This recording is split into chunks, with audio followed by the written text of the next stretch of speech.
¿Te ha pasado que has concursado en muchos concursos pero no has logrado llegar ni siquiera a menciones honoríficas?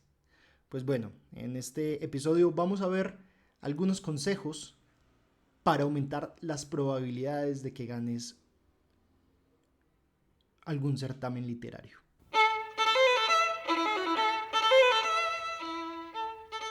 Hola, hola, hola a todos. Soy David Colcrave, acá en el nuevo episodio, creo que es el número 5 ya, sin contar el episodio especial, el episodio número 5 de Hablemos de Terror. Hoy vamos a hablar de un tema que me han pedido mucho y es, bueno, porque me dicen, David, está muy bien lo que dices, pero pues al final uno también quiere participar en los concursos literarios, en convocatorias de cuento y pues no me eligen. ¿Por qué? ¿Qué es lo que estoy haciendo mal?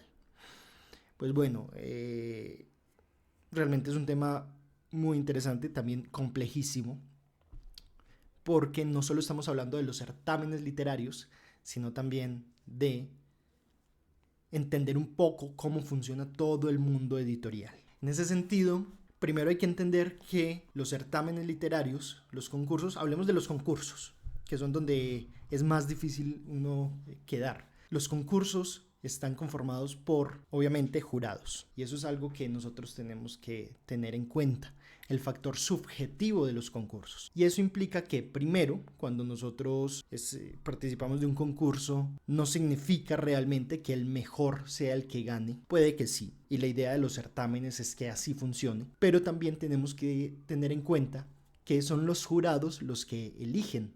Y muchas veces los jurados, al ser seres humanos y además al puntuar algo que se llama arte, y el arte, como saben, es subjetivo, no es objetivo, se tiende muchas veces a premiar los gustos de los jurados. Entonces, primero que todo, eso. Los que deciden son los jurados. Y los jurados tienen sus propios gustos, tienen sus propios intereses, tienen sus propios deseos también. También su propia mentalidad sobre cómo se hace las cosas, cómo se escribe. Entonces se los pongo muy sencillos. Si ustedes participan de un concurso general de cuento con una historia de terror, pues va a tener mucho que ver si el jurado que te lee le gusta el terror o no le gusta el terror. Y si le gusta el terror, se da la casualidad de que le gusta el terror, ¿qué clase de terror le gusta? Entonces, bueno, primer consejo, tener eso en cuenta. Si uno participa y no queda, pues no es de desanimarse, no significa que el cuento de uno esté malo o la novela, si es un concurso de novela,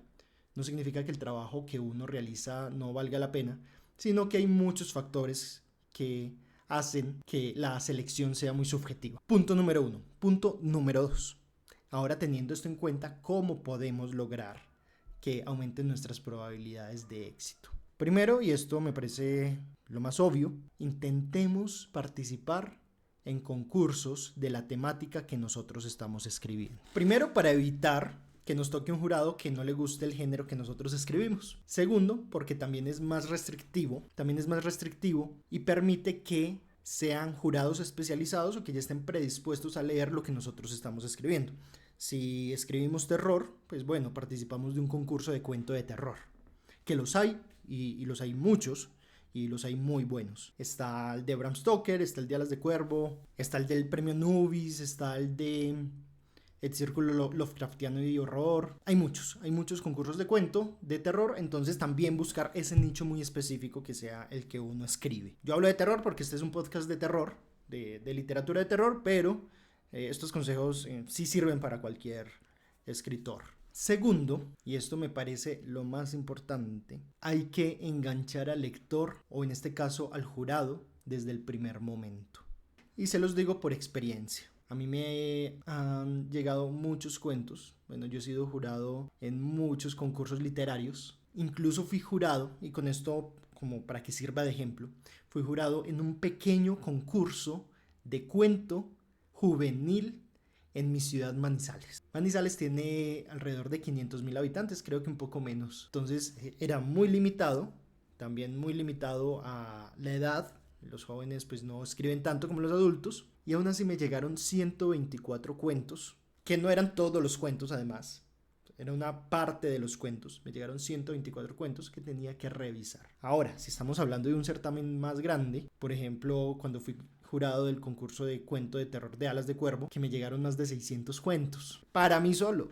O sea, éramos como tres jurados y en total eran como 2000 cuentos. Bueno, no estoy seguro de cuántos llegaron, pero para mí solo fueron como 500 y pedazo de cuentos. ¿Qué es lo que hace uno como jurado? Y voy a ser muy sincero con ustedes. Uno no lee todos los cuentos. Primero porque no hay tiempo. Realmente los tiempos de los concursos son muy limitados. Uno también tiene sus otras ocupaciones. Y aunque uno ame leer, uno no va a leer todos los cuentos de escritores amateurs. Entonces, ¿qué hace uno realmente? Toma los cuentos, los ojea y hace una primera selección. Y esa primera selección se hace ¿cómo? Pues revisando el primer párrafo, mirando la introducción, mirando el arranque. Yo por eso siempre soy tan enfático en la importancia del arranque. Mirando el arranque y pues ya con el arranque uno se da cuenta si el cuento vale la pena para una segunda revisión un poco más pausada, más profunda, o si se desecha. Entonces vean lo importante. De 500 cuentos, o pongámoslo en términos más redondos, de 100 cuentos que uno lee como jurado, alrededor de 15, 20 terminan yendo al segundo filtro. Pero entonces ustedes me pueden preguntar, David, ¿y cómo hace uno para enganchar al jurado desde el primer momento? Para tener un arranque brutal, como me gusta decirlo. Yo siempre doy 2 consejos, este no es el tema de este podcast, pero se los menciono. Primero, el arranque debe ser poderoso, debe ser muy fuerte, debe producir intriga, y las intrigas se generan a través de la duda. Cuando nosotros empezamos con una acción, bueno, que eso es lo segundo, no empezar jamás por una atmósfera, porque también pasa, y esto sí es muy propio de los escritores de terror, y es que se suele iniciar con atmósferas. Era una tarde lluviosa en el oscuro bosque en medio de la nada. La neblina caía espesa y los pájaros trinaban grueso, como si fueran cuervos. Puede ser una atmósfera muy bella, a mí me gusta, me parece que es una atmósfera densa, pero iniciar así con un cuento no engancha al lector, hasta un poco de somnolencia. Y esto siempre lo digo, los autores clásicos se podían permitir empezar con grandes atmósferas y con grandes descripciones, pero los escritores contemporáneos no nos podemos permitir eso. Y no nos lo podemos permitir porque, no me gusta usar esta palabra, pero la competencia es muchísima. Uso la palabra competencia porque estamos hablando de concurso, pero como saben, yo no creo que los escritores seamos competencia, los unos de los otros. Pero les decía, hay mucha competencia, hay muchísima competencia en los concursos y en todo en general. Entonces, cuando yo tengo 10 opciones para leer, y no estoy hablando como jurado, sino como lector, yo tengo 10 opciones para leer y una me engancha más que la segunda, pues yo me voy a quedar con la primera que me enganchó. Y la segunda pues no la leo, ¿sí? Por eso es tan importante enganchar desde el principio. Entonces les decía, para enganchar desde el principio uno debe empezar por una acción y que sea una acción brutal. No me empiecen con se despertó una mañana cálida, tomó sus pantuflas y fue a la cocina. Allí se preparó un café mientras pensaba en Natalia. No, eso pues también aburridísimo. No, que sea una acción fuerte, intrigante y además que cause dudas, que genere curiosidad. Yo siempre he dicho que el ser humano es un ser chismoso por excelencia, o bueno, si no quiere uno ser tan coloquial, el ser humano, nosotros somos curiosos por naturaleza. Y cuando nos dicen algo que nos despierta dudas, queremos seguir leyendo porque está en nuestra naturaleza descubrir el misterio. Hay un cuento que tengo dentro de Genealogía de nuestro miedo. Es un experimento literario en el que hay un cuento dentro de la novela que el arranque dice cuando Juanita apareció, una parte en el río y la otra en el basurero, papá nos obligó a cambiar de ciudad. Perdón que me haya trabado, pero lo estaba recitando de memoria. Pero bueno, cuando Juanita apareció en una parte en un basurero y la otra en un río, papá nos obligó a cambiarnos de ciudad. Vean que ese arranque es muy brutal. O sea, y cuando yo digo brutal, y esto sí es para los escritores de terror, es brutal, o sea, es fuerte. Ya nos genera una imagen de principio. Ya sabemos que la mutilaron, que la desecharon una parte en un basurero y otra en un río. Entonces ya es una imagen brutal. Pero también nos dice que el papá los obligó a cambiarse de ciudad. Y eso ya genera 2 dudas. Uno, o incluso 3. 1, ¿quién es Juanita? 2, ¿por qué la mataron? Y además de una forma tan brutal. Y 3, ¿por qué el papá los obligó a cambiarse de ciudad? Entonces vean que es un arranque que a mí me parece ejemplar, pero también es un arranque que genera muchas dudas. Uno quiere seguir leyendo solo por la curiosidad de saber qué le pasó a Juanita, por qué el papá tomó esa decisión de cambiarse de lugar, de ciudad. Recapitulando, para cerrar este segundo punto, cuiden que el arranque sea brutal desde el principio, que el arranque enganche, que den muchas ganas de seguir. Tercero, cuiden mucho todas las cosas formales que pide la convocatoria. De verdad, o sea, esto puede parecer obvio o puede parecer una tontería, porque al final muchos dicen, no, es que yo participo es con mi cuento, no me importa si está en tal New Roman o Arial, pero la convocatoria lo pide en Georgia, o no me importa si lo pide justificado y no está justificado. No, realmente es cierto, es decir, un cuento debería calificarse solo por el contenido, no tanto por la forma y por la estructura que tiene. Pero hay que cuidar mucho, primero, los requerimientos de la convocatoria, porque cuando uno sigue los requerimientos de la convocatoria, el jurado dice, bueno, esta persona se tomó el trabajo de organizar el cuento de la mejor forma, y eso habla mucho del autor. Eso habla de que es una persona organizada, es una persona que le da valor a lo que escribe, que le da valor al concurso, y uno también siente la necesidad, uno como jurado también siente la necesidad de leerlo con más detenimiento. De nuevo, y pueden decir, sí, ahí hay un prejuicio, claro, pero es que no nos vamos a ocultar el sol con un dedo. Los jurados somos personas, y como personas también tenemos intereses, deseos, sentimientos, y también somos imparciales. Perdón, parciales. Yo creo que la imparcialidad absoluta no existe, aunque eso puede ser un tema de discusión, pero bueno, siempre hay estos sesgos. Entonces, cuiden mucho la forma. Bueno, que la convocatoria no dice nada de cómo debe ir el cuento. Entonces, por lo menos nosotros le damos una forma bonita, que sea agradable a los ojos, que sea estética. ¿Yo qué recomiendo? Uno, que sí o sí el texto, los cuentos estén justificados. Que el título grande, en mayúscula, el nombre del autor a la derecha en versalitas, alineado a la derecha en versalitas, texto les decía justificado, además que el primer párrafo no lleve sangría, pero del segundo hacia abajo sí lleve sangría. Y otra cosa muy importante, que en los diálogos, ustedes saben que yo no soy fan de los diálogos, pero si ustedes usan diálogos, en los diálogos, por lo menos los diálogos clásicos, a eso me refiero, no usen el guión corto, usen el guión largo. De verdad que eso da mucha presentación a los cuentos y hace que el jurado diga, bueno, esta persona es una persona con cierto recorrido en la literatura, no es un cualquiera que no sabe nada de escritura. Porque la gran mayoría de escritores no usan el guión largo, usan el guión corto.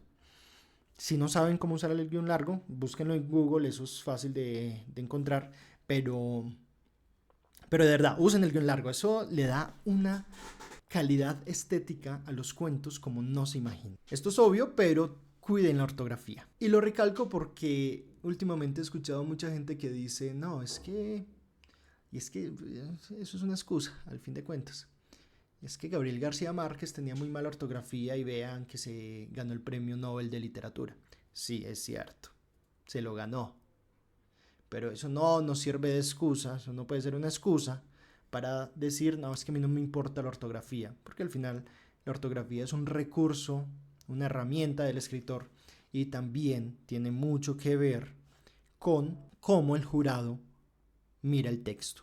Si yo miro un cuento con faltas de ortografía, yo inmediatamente lo desecho. Y me pueden decir, David, pero es que hay que darle la oportunidad al contenido. Y de nuevo yo les digo, sí, pero si yo tengo 500 cuentos que tengo que revisar y veo uno que ya, o sea, un solo detalle como un error de ortografía, o varios peor, ya me desconcentran, yo lo quito, ¿sí? También es cuestión de optimizar el tiempo y bueno, de eso se trata, de ser muy transparentes con ustedes, de incluso, si es necesario, quitarles esa ilusión sobre el mundo editorial, sobre los concursos y mostrárselos como realmente es. Otra cuestión importante es mirar las bases completas, leerlas de principio a fin. Hay gente que ve un concurso y de una manda un cuento sin revisar las bases. Yo creo que es muy muy importante revisar todas las bases. Primero, para estar seguros de que uno está de acuerdo con las bases. Segundo, para entender si mi cuento encaja dentro de las bases. Muchas veces, y lo digo porque yo también lo hice en algún momento, me acuerdo con el concurso de cuento de Elena Poniatowska, uno tiene un cuento que uno dice, bueno, encaja en la temática, o un cuento que uno dice, es bueno y lo quiero mandar a competir, pero se pasa por 500 palabras. Entonces uno llega y escribe, hola, ¿será que puedo enviar un cuento de 2500 palabras? Aún sabiendo que en las bases dice que máximo 2000. Estoy dando un ejemplo.